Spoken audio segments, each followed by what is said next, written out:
Club of Portland's Friday Forum. I am Lisa Watson, president of City Club.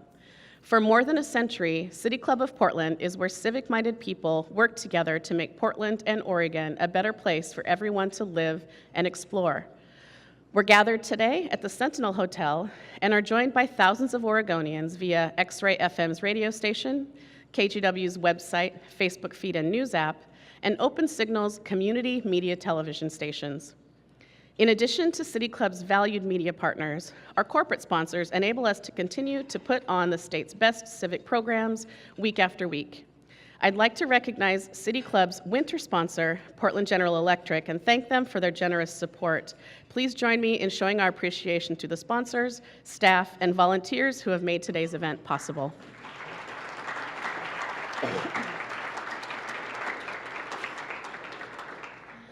Today, we are here to discuss the limbo that many immigrants face right now. President Trump has taken steps to repeal Deferred Action for Childhood Arrivals, or DACA, and time is running out to reinstate or reimagine the program. Meanwhile, anti-immigrant sentiment is high, and immigration enforcement officials are aggressively targeting courthouses, places of worship, and other public spaces. In this climate, how do all Oregonians understand the complex web of state and federal laws, and what can we do when confronted by immigration officials? With us today are three people who face these questions every day, proactively helping immigrants know their rights and protect their families. First, you'll hear from Sean Pons Sinlapasai, an attorney and partner at Miranda's Sinlapasai. Ms. Sinlapasai represents clients seeking general immigration law help regarding humanitarian relief, visas, citizenship issues, consular processing, removal defense, and appeals. She collaborates with federal, state, and local law enforcement agencies and advocates to assist survivors of crime and to protect their victims' rights through the criminal, civil, and immigration systems. She will then turn the lectern over to Juan Carlos Navarro, a graduate student at Oregon State University and a DACA recipient.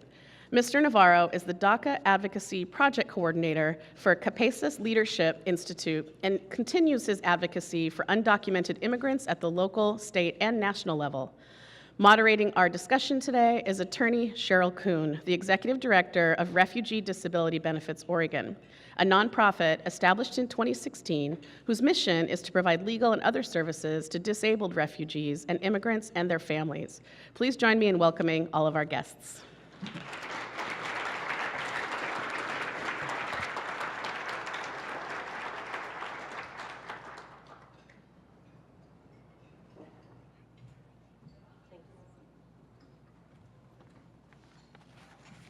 Good afternoon.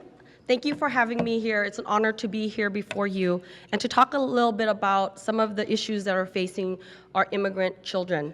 I just want to explain a little bit about what DACA is and why this is at the forefront of the political issues. I just want to explain that on June 15, 2012, the Secretary of Homeland Security announced that certain individuals who came into the United States brought not by their own, out of their own will, but actually through their parents, are allowed to apply for what we refer to as humanitarian protection. I just want to be clear that DACA is not a pathway to citizenship. There is no route for them currently in our administration to have a pathway to be here with a green card. And even if they were to marry someone, there is no current pathway that allows for them unless they've had advanced parole, which is a whole complicated another day conversation. But what DACA is it does allow for anyone who is inside the United States, there's certain requirements, and I'm gonna get a little nerdy on you guys talking about what that entails. But what it says is that if anyone came into the United States and at the time of passing the law on June 15, 2012, and they're under the age of 31, they would be eligible to apply. They had to have arrived on US soil but before the age of 16. They had to have continuously resided inside the United States since June 15th, 2007 until the present time. They had to make sure that they either entered school or graduated or obtained some type of certification that they completed their GED. The critical and most important piece is that they have to show that they are a person of good moral character. Good moral character is a very complex term of art. And what I really want to stress in this conversation is the intersectionality of what that means in our federal system and our state system.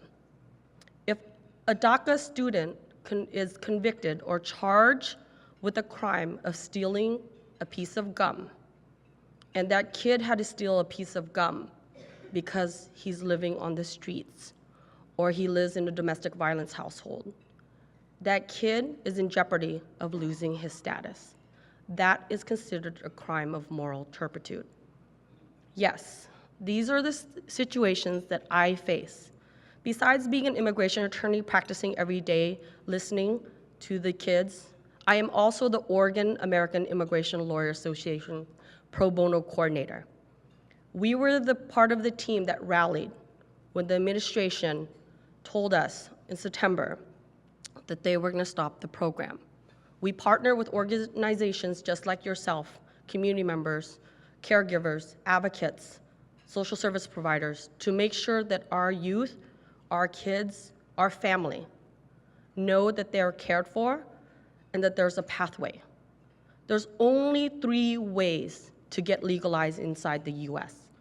Family-based immigration, meaning your family member, an immediate family member, your parents, your children, your siblings petition for you. Your employers petition for you, but those positions are very, very limited. Those numbers are limited. The programs are right now under attack from our business standpoint. The policy of enforcement doesn't just touch DACA. It touches every aspect of we as America thrive to survive and to make our country better. The last option that we often see is our humanitarian protections. These are for survivors of violent crime, children who've been abused, abandoned, neglected, like the UAC kids that you see. Those are our asylum seekers, our refugees, our TPS, and DACA. It's very, very complex what we're gonna talk about today, but I want you guys to have a sense of why it is important in Oregon. 1 out of 10 people in Oregon is an immigrant. 1 out of 10.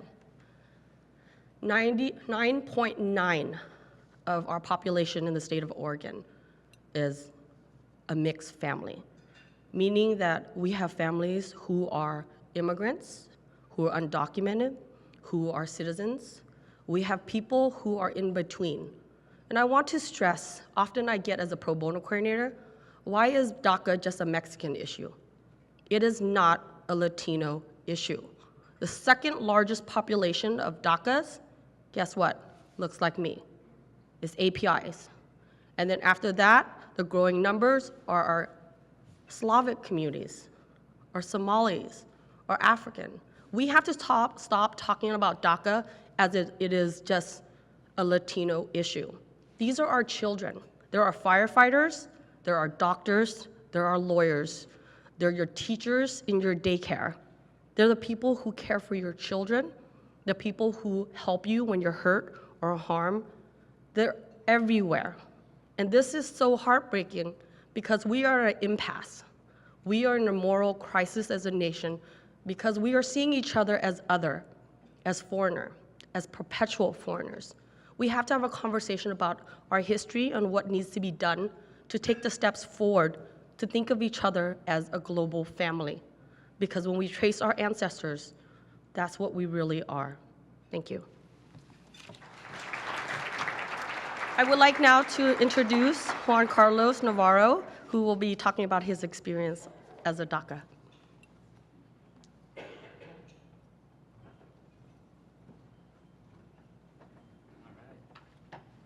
Can y'all hear me? Okay. So, good morning or good afternoon, everyone. I don't know what time it is.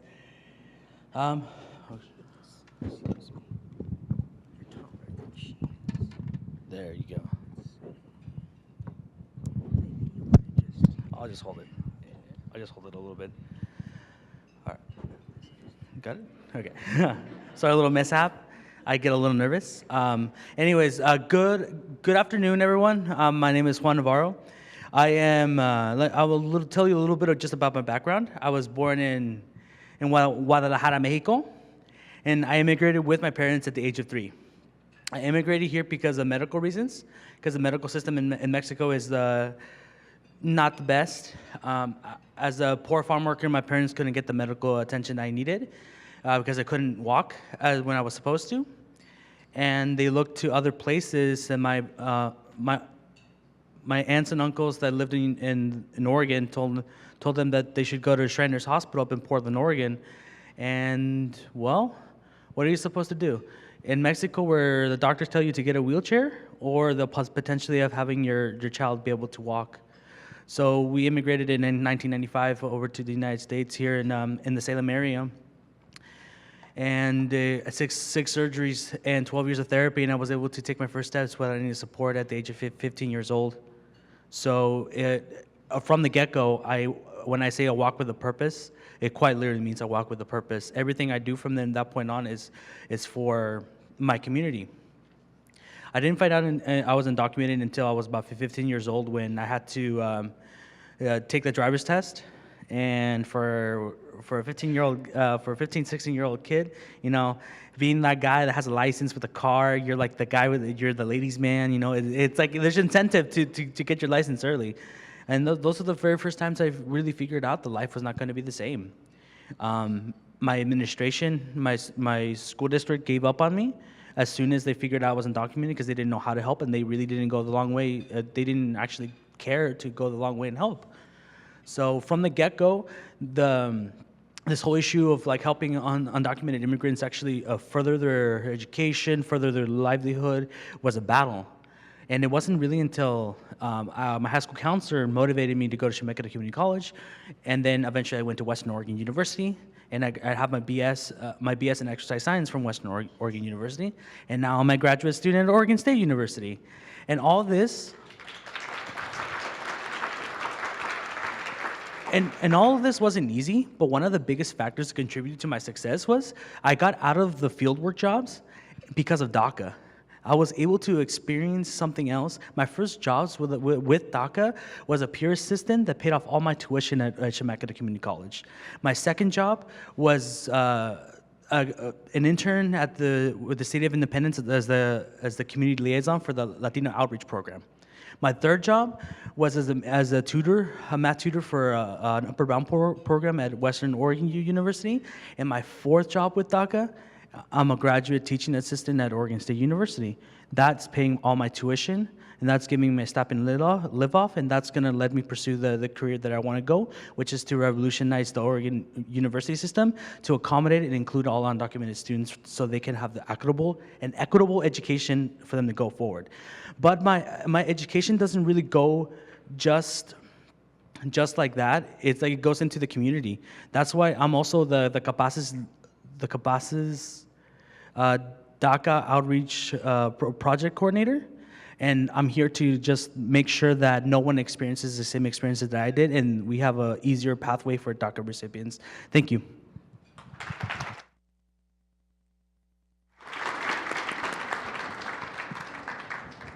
Hello, everyone. For our broadcast audience, this is City Club of Portland's Friday Forum. I'm Cheryl Kuhn, the Director of Refugee Disability Benefits Oregon, and today we're talking about immigration with two people who know a great deal about it, Shipon Sinalapasi, and who is an attorney and a partner at her own firm, and Juan Carlos Navarro, a graduate student at Oregon State University and himself a DACA recipient. Some of you may be more familiar with the term dreamer. That's what Juan Carlos is, and that's what he's able to tell you about. So we're going to start now with a conversation in which I'm going to pose some questions, and then all of you will have a chance to pose questions as well. I'm going to throw a question out, and I'd like either of you to pick it up if it's of interest to you. So the first thing that I'm wondering about is how are Oregon's colleges responding to the uncertainty and the confusion and the legal limbo for DACA holders? That's more of my field. I believe that's more of my field, I guess. I'm not a lawyer, but I will take a crack at this. So universities, it really depends on the university and how quickly they're responding. I can only certainly speak on the behalf of the institutions that I've been at. I know that the Western Oregon University is like doing all they possibly can to change policy to like make sure that there's ways around to give undocumented students the work that to get them paid for all the work they do. So it's like a job, like an internship, quote, so they can pay through their job that way. And then at Oregon State University, I can speak on the behalf because my little paws are in everywhere there. We're doing a lot of policy changes where we're figuring out how we can funnel money to graduate teaching assistants that happen to be undocumented, changing policy to make sure that the housing is available of undocumented immigrants targeted by ICE. And we're also changing like scholarships, trying to find which ones are qualifying for undocumented immigrants. And just the little nitty-gritty things that no one wants to touch, that everyone's afraid to do, is the things we have to do. So as universities, there's been like also sanctuary campus resolutions that have been taking storm when President Trump got elected. And those have met very with support. At Western Oregon University, we passed it unanimously. The president said, hey, let's do this. And we got it passed unanimously. At Oregon State University, that was a different issue. It met with a lot of protest, a lot of hesitation from administration, and it took a lot of student activism for them to actually push this statement through. And even these sanctuary campus resolutions, they're still a little bit problematic where you're supposed to like not associate yourself with any ICE, but when Border Patrol can table at your career fairs at your university, you're kind of like, what the heck, you know? What is going on? So there's just a lot of nitty-gritty things that I can only speak on behalf of the two institutions that I've been part of. I'm sure that all universities are doing some shape or form to accommodate. At Oregon State University, we're also doing like an undocu ally training, and this undocu ally training came from the University of California, Davis. And it's one that I'm spearheading. It's my personal pet project where we're gonna like come up with a presentation on how to better be an ally to the undocumented community. And that's about, yeah. I'm glad you brought that up because I'm going to ask Chapon next. Let's say you're there when someone's arrested. Let's say you're not yet there, but you want to know what to do. What can a bystander, do when they're anticipating this or they see it happen? So I'm going to answer it on a public sphere, and I'm also going to answer it on a school level, all right? If you're in the public, ICE can do arrests in public space. Although you've seen, the elephant in the room is courthouse arrests. Why are they arresting people in places where should be deemed safe? If you're a third party, or even a friend or a spouse, and your person that you're with is getting arrested, and you may not know the reasons, ICE, Immigration Custom Enforcement is ICE. But please understand that ICE is not just the enforcement arm. We also have what's called Homeland Security Investigation. For the businesses, that's who will show up, all right? In schools, it could be a combination of both. The quick question, the answer to that is, don't interfere. You're gonna get arrested. Interfering with any type of arrest, videotaping is the best thing, because then you can send that to the ACLU, you can send that to our AILA attorneys, our pro bono program. We can get mobilized so quickly, right? But if you start jumping in front of an ICE officer, first of all, they all have guns. So does HSI. You're not gonna win that battle. Safety first, because that person, we have been, AILA, Oregon, and nationally, has been working to do Know Your Rights training in partnership with the ACLU, with cities, with counties, with school districts, with colleges, to make sure that people know their rights. We have protocols in place for DACA recipients if they were to be arrested. But them calling their consulate mobilizes a team of AILA attorneys, the ACLU, CAUSA, Latino Network, the commissions.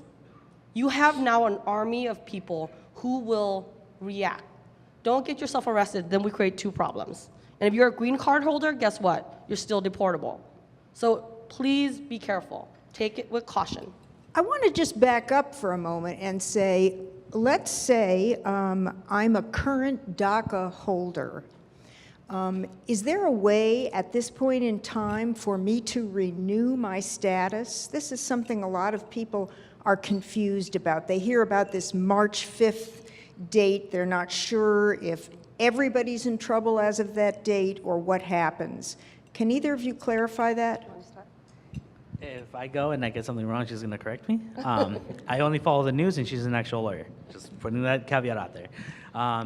Yes, you can, because originally Trump resented DACA, but then a court, I believe in California, said that it was unconstitutional for him to remove it without any some form of legislative solution.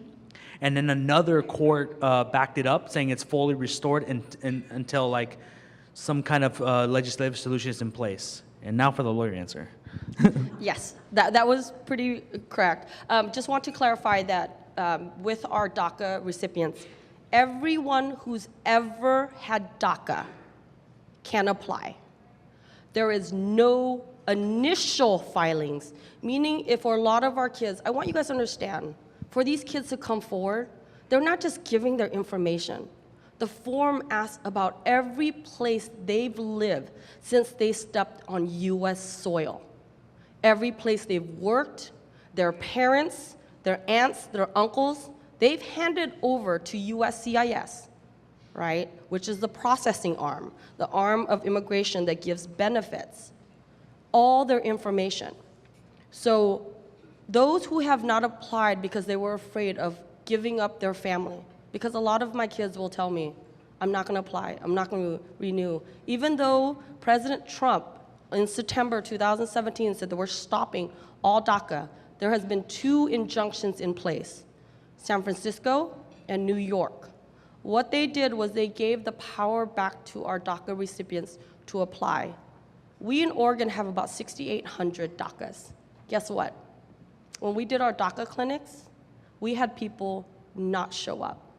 We had people who came just to find out what they could do other than DACA because they were so afraid that March 5th, ICE is gonna come in and sweep them up at their home, at their schools, at their work. This is paralyzing fear. I've had kids who have divorced their spouses because they didn't want their family to struggle. Think about that.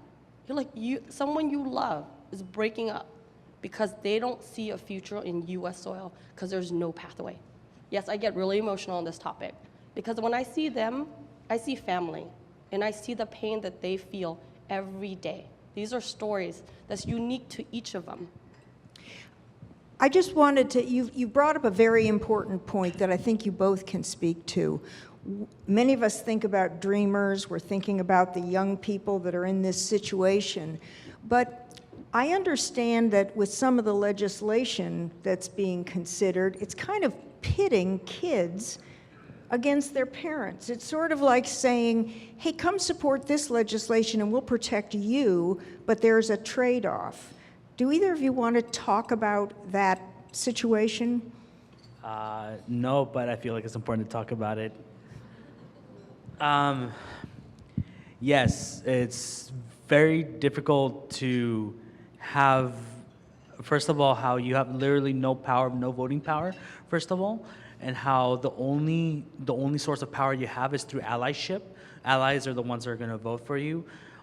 I was blessed enough to fight for the DREAM Act in Washington, D.C. 4 times. I've been to Washington, D.C. 4 times in the last 3 months for a total of like almost 30 days of time. So I got to see firsthand how on how these legislators just dehumanize us.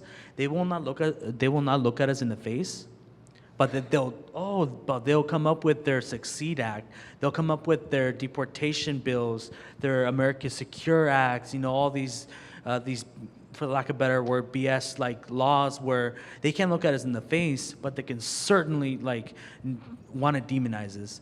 There's bipartisan bills where it's Republicans controlling the conversation, and then we also rifted in the stress and the emotional pain as being undocumented and being DACA recipients, being a TPS that's lost their status, is honestly pitting us against each other, our own communities, because there's some of us that know that there's some of us that we know that we all deserve better, that we cannot put our parents under the bus, but there's honestly a good portion of us that are in this limbo where they're like, just give me something, I want to be safe. It's like desperation, you're almost willing to throw your parents under the bus for something like that. And it's just that no side's really wrong, because you can't blame someone for being so scared that they want something done.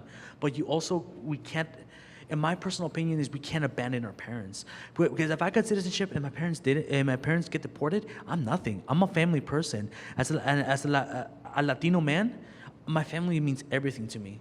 And that's how these negotiations are pitting us against ourselves. And it's destroying our own community within ourselves. Thank you. I think that was such an important point for people to hear. I think it's a very little understood point about the legislative proposals that are floating around.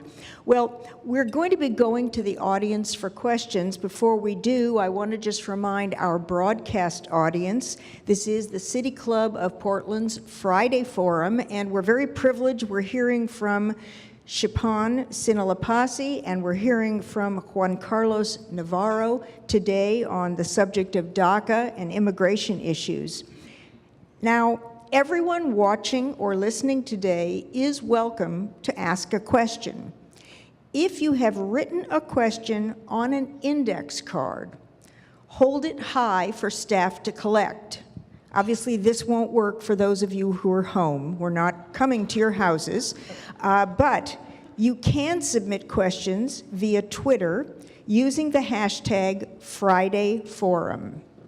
For City Club members who would like to ask a question at the microphone, please identify yourself as a member and ask one question in 30 seconds or less.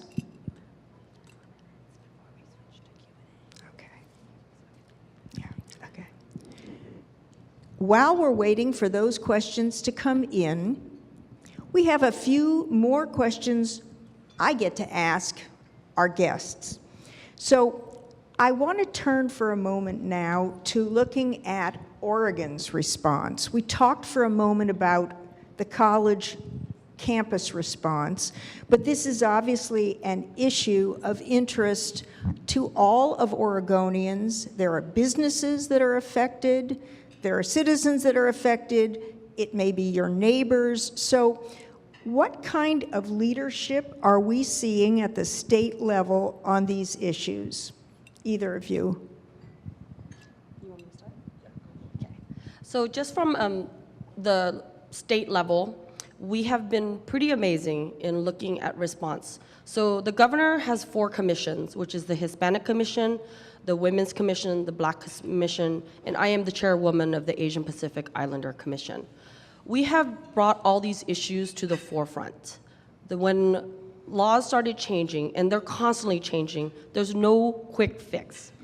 What we've done is brought together policies. We have to look at everything, and I would recommend all of you leaving this room today, think about your agency, think about where you work, your home. What policies do you have in place that's top down, meaning from the CEO to vice president? If something was to happen to your team, what would happen? To our school districts, from principals down, to what happens if ICE or immigration shows up to pick up one of your kids? Yes, schools are a sensitive location. However, we have known that parents have been picked up on the sidewalks of the schools. There's exigent circumstances that ICE can enter schools, hospitals, churches Those are rare, and they have to have clearance from national. But it's heard, and you've seen on social media as well as on TV that this has happened. So please create policies. And we have mobilized all our CBOs. Donate your time. It's not always about money, all right? Give back the way that you can. Spend your Saturday making a youth understand that they are loved. Listen, that is the most important. Wipe their tears. Juan Carlos? More speaking on the state level, more on the grassroots part. I know that they're in the Willamette Valley, in Salem, Woodburn, and Independence and Monmouth area. I know that there's been rapid response teams that have been gearing up, and they train legal observers, and these legal observers are like trained to, like, if there's ISIS suspected of going to this area, or someone's got detained, they're gonna do some investigation so they can like quickly send information to ACLU, all the people necessary, so we can mobilize to save someone from being detained. Also, as far as statewide efforts, just gotta be honest, Oregon is the weakest blue state in the coast. It's the weakest. We're susceptible to being red soon. And I know this because Measure 88 failed in 2014, and then right now there's a ballot measure that they're trying to repeal the 30-year sanctuary state law called IP22, and it's like if they get a certain amount of signatures during this time, they can put it on a ballot, and then the voters can determine like whether they want the law or not. The trick is don't sign IP22. I repeat again, don't sign IP22. No matter what beautiful language that people will give you, because they're anti-immigrant groups that or want you to say yes on it, to want you to sign on to it. The reason is, if it doesn't get the signatures, it dies. We will need it to die because they're trying to remove that law. And that's how we can mobilize as businesses, those people that have that kind of power or with your businesses. Make sure you tell your employees, tell your friends, tell everyone you know, don't sign IP22. It's only starting. Let's not embolden anti-immigrant groups to keep going against this. Let's stop them right here. Let's stop them in 2018. Let's stop them and for them to go any further.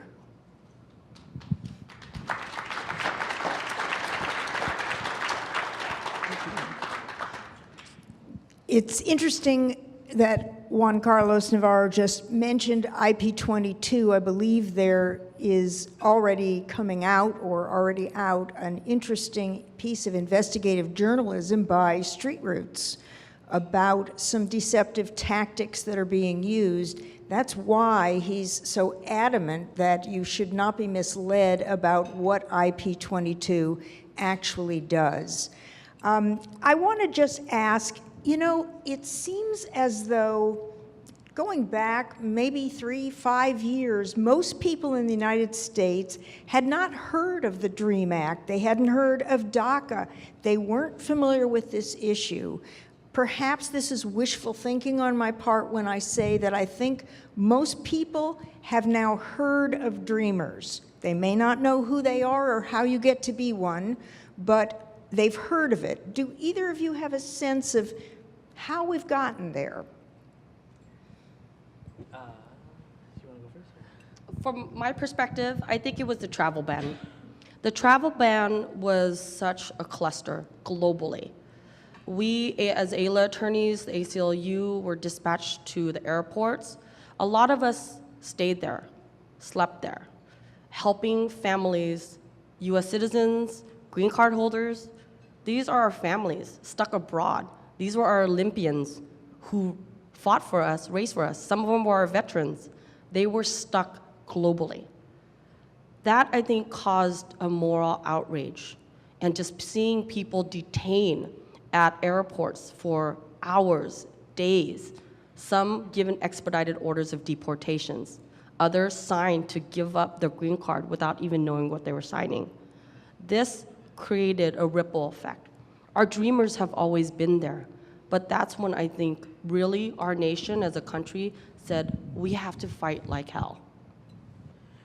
I do agree with that. The travel ban was one of the first things that kind of like drove people into a sense of morality. Like, yeah, like let's get these bad people out of the country. But then like, wait, these people are my friends. These people are my sisters, my this, you know. That's the first thing, and this the only time I'll ever say this, and I have to be very careful how I say it.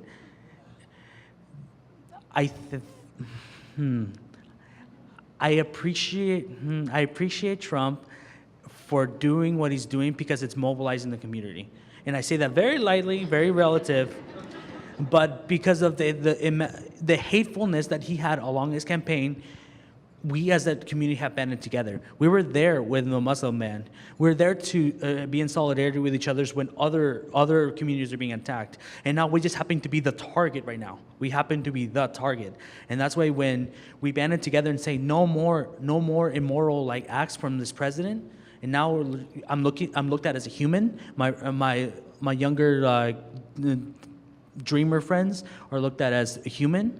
That's how we mobilize. That's how it's become such a huge issue. And now that celebrities know about it, we've elevated our platform to the national stages. We're more fearless, so we're able to advocate for ourselves more. This is ours for the taking. This DREAM Act, a pathway to citizenship, it's this close to passing. We're this close to fighting for it, but we're still so far away. Until President Trump signs it, we're still fighting for it. And this is how we use this media burst where we've become the light, where we're on the spotlight. It's our turn. As us, it's time. We have to be fearless. We have to tell our stories. We have to say we belong here. But as you all in the audience and everywhere else that you may be, it's your job to help us as much as possible. Don't save us. Help us achieve what we need to achieve.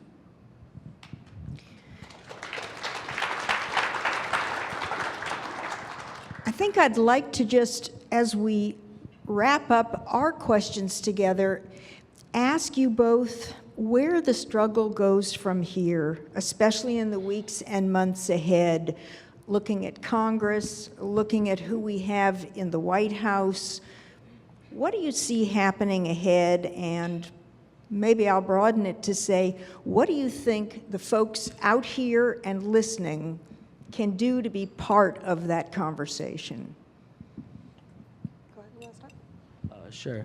So what can we do to be part of the conversation? What do I see this going? Unfortunately, I don't think it's going to pass by March 5th, and that's an unfortunate thing. I've been in Washington, D.C. several times. I know that our battle, like we had steam, and our legislators effectively shut down our steam. We are not giving up. We have to pick it up back up. But we need you all to pick it up. And if we continue throwing our bodies into the pit of fire, so to speak, we need you all to help us. We need you all to use your privilege. Understand that. Hold your coworker accountable that he's saying illegal. Hold them accountable for saying something negative. Hold them accountable. Have those uncomfortable conversations because everyone knows about this thing.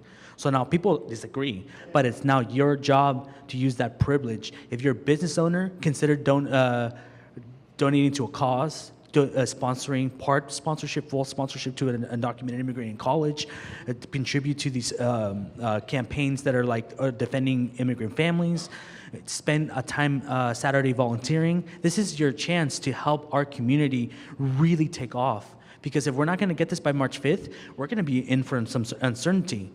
If you're a church leader, sanctuary churches, offer your houses or offer this just in case something happens. Everyone in this room can contribute to this effort, and you don't have to be out here in the open talking about it. You don't have to be me as an immigrant or as a lawyer just talking about it. Every common person, wherever you're from, you can do something about it, and it's just tapping into that potential, tapping enough that you want to help, and you can help. So tap into the resources. If you have money, donate. All this stuff, So, and I know people that need it, so I can always direct to where a cause can benefit volunteers, donations, and that sort of thing. So we need your help more than ever because our times are uncertain, for sure. Chapon, do you want to wrap it up for us? Yes. From our standpoint, to mobilize, I would say first and foremost, vote. You all need to vote for issues that are morally and part of your heart and soul. As you listen today to Juan Carlos, to myself, and when you meet people out in the public, learn their story. The reason why we are other to each other is because we're such an individualistic society. We think of I, not we. We have to change that mantra. We have to listen to each other and take the time to fight for each other. And when I say fight, I'm not asking you to go out into battle. You could win your own battles at home, because sometimes the hardest conversations are what? Family, right? Your cousins, your spouses. How many people deleted their Facebook friends, right? This is the reality we live in today. Have those hard conversations, but also listen to what is the disconnect, because so often they don't know where the intersectionality is broken from federal to state law to protection. Often I get people who don't even know that DACA is not a pathway to citizenship. This is our reality today. Thank you.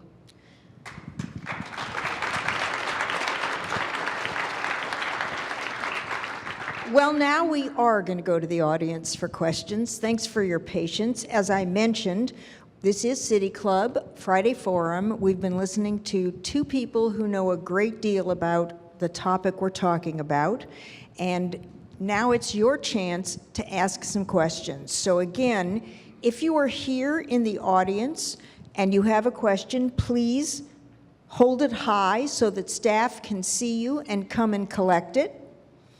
Also, if you're listening, you can submit questions via Twitter using the hashtag FridayForum. And now I see we have some City Club members who are ready to ask questions. I'm going to turn it over to those folks, asking them to please identify yourself as a member, and now here comes the hard part. Ask one question, not multiple choice, and ask it in 30 seconds or less. Sir, would you like to begin? Thank you. This is Kurt Wavering, a member. Could you tell me our congressional delegation, our two senators and congressmen, where they stand on this position? I'm particularly interested in the one Republican, Greg Walden, what his position is on it. Can I answer that one? Yes. I have one to answer Yeah. that one. I'm going to let Juan Carlos answer that question. So going to the national stage and fighting for the DREAM Act, you kind of understand where they stand. There comes a point where our two senators, they support it, any sort of legislation.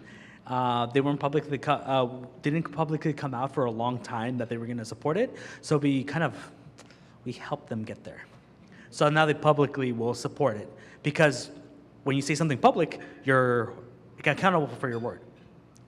All our Oregon representatives, to some degree, do support the DREAM Act, and our one Republican Representative Greg Walden, he said, we had a lot of conversations with him, honest conversations. We sent people to Washington, D.C. to talk to him about from his own district.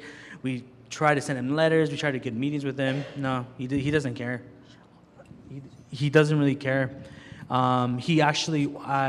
were there visiting in Washington, D.C., and we caught him a little bit off guard, just while catching him walk through the hall. And I remember I wasn't there, but my folks recorded him, like, "Oh, why aren't you supporting the DREAM Act?" And he goes onto this tangent of like this and this and this. And the last thing he said, "Well, why aren't you a citizen? This solves everything." I'm like, that's kind of the point of the DREAM Act. But so he's not very supportive. I don't think he's going to budge, because he really wants to adhere to his Republican base, which he wants to get in leadership positions in Congress. And leadership positions, you got to turn more far right to get those positions. So I don't see him supporting us, but everyone else, from my understanding, does. Thank you. We'll go to our next questioner. Muriel Lezak, and I am a member. I hear about DACA dreamers who are in the Army, who, like you, are in school, who have important jobs and are working and really contributing.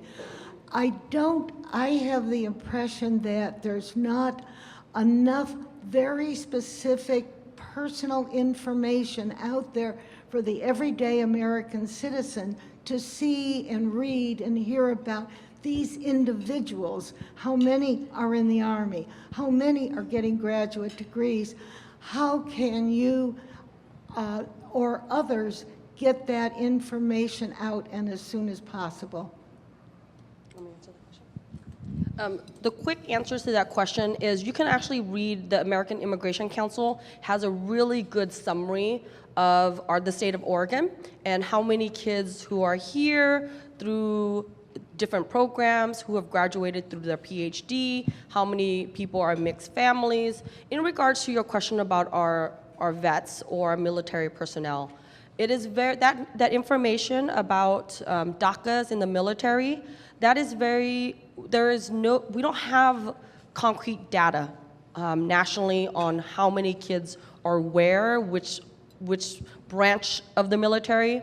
And we do know that there are DACA kids who are there, who's started petitioning for their parents and who've started the process to get legalized. But that's a very complex process, and usually it's through their JAG program, the military program, the attorneys in the military that help them with that. We as AILA attorneys will help them if they do get legalized, and we can request advanced parole so that they can start a pathway. But that has been so up in the air with litigation as well. So I'm sorry if that didn't answer you, if that helped. We'll go to our next questioner. Guillermo Dickey, City Club member. Explain to me when the law changed from marrying. I thought that when you married a foreigner that they became, if they were your spouse, they became a citizen. Was that ever the law? And I've always just never been the law. Let me be very, very clear, okay? That this is so complex. I've actually had a client come to me and say, wait, I married my wife, she can't just hop on a plane with me? No.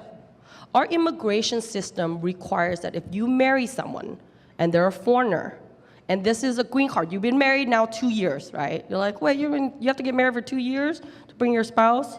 Or there's the fiancé petition where you actually petition for your lover, your girlfriend, boyfriend, partner to come in from a foreign country.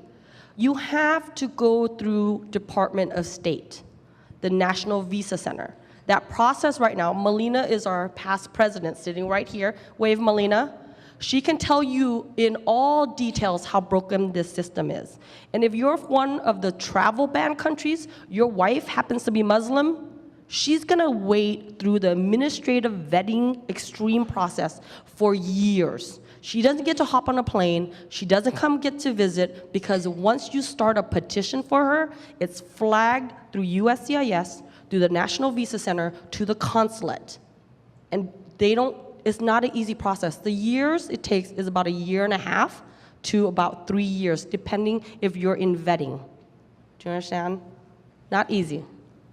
Let me just, I'm sorry, do you have a response to Juan Carlos? I wish it would, just to be more funny about that, I just wish it was that easy, or else I would have tried a little harder. I would have tried, I would have, Looking for a wife. I would have committed more to my Tinder game, but you know, I'm here, so. Yeah. Next speaker. Anthony Petchel, City Club member with Reach Community Development. Sanctuary cities, sanctuary states, we're hearing a lot about that, and the national attack on those entities. Is there more we could be doing at a local policy level that could help?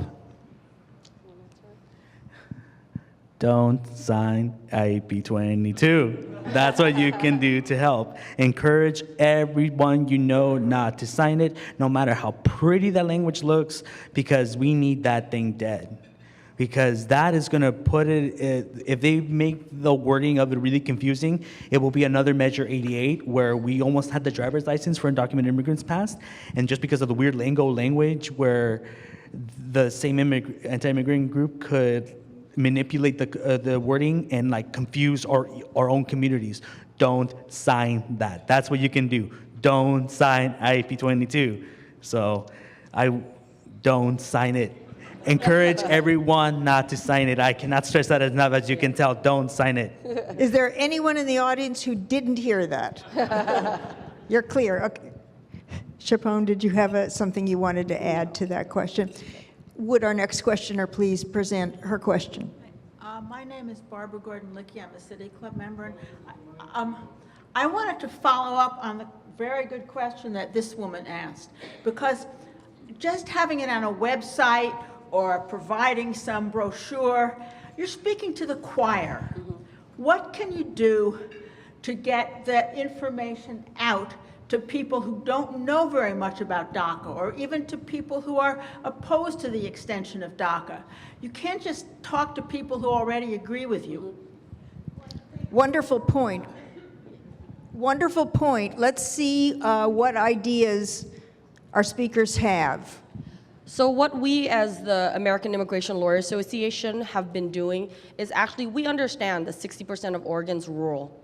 And what we started doing is campaigning and actually being in communities where we are not normally welcome, having the hard conversations with our vets. Do you know how often I get asked, why don't they wait in line? Why are they not legal? These are hard conversations, and for our families, it's seeing face to face, talking to them. No matter how much news I put up on our websites, or that we send out all of our DACA kids to every event, those conversations don't change minds immediately. It's getting to know people they care about who are in their communities, in their towns, that are actually in hiding, that talks to them and truly changes hearts. So, do you have anything else on callers that you would like to recommend? A little bit of just echoing what you said is I have more interpersonal communications with folks, just because it's really important to, if we all agree here that we should stay, I should stay here, have those awkward conversations with people that don't agree. That's literally how we can like not preach the choir, but really make a difference in like getting some people that doesn't completely agree to maybe like be in a moral dilemma, and then you can like slowly change their minds or slowly like make them think twice about what they say. I think this is the point at which we have time for one last question. Please go forward. Jean Magmer, City Club member, and you've mentioned volunteering a number of times, but you haven't been specific. So are there organizations in the Tri-County area that we should know about and that we could volunteer with? I have friends that are working with to be observers when immigration issues come up, but I'm sure there are other ways we could volunteer. So would you give us a few? Yes, okay. So I'm gonna give you guys some places to volunteers. If you really, really want to make change, donate an hour of your time a week. If 5 hours a month. Organizations in the Tri-County areas, we have a list. But IRCO, raise your hand, IRCO, right here. Woo! Immigrant Refugee Community Organization. You can talk to all of these folks. They're your front lines. They see the VAWA cases, the trafficking cases, the DACA cases. They have attorneys who are working. They do the workshops to help. You can also volunteer with Catholic Charities, Lutheran Family Services. We have SOAR Ecumenical Ministries. We have a series of nonprofits, but we also have throughout the state of Oregon a list, and I'm more than happy to share that with your City Club members for you guys to go and donate your time. If time is not what you have, donate other things. Whatever you can do to give back is critical right now, right? Start with your schools. Do you know right now, kids aren't going to school? That's the reality. From college level, PCC has seen the largest dropout since this. Your elementary schools, children aren't going because their parents are scared. Start there.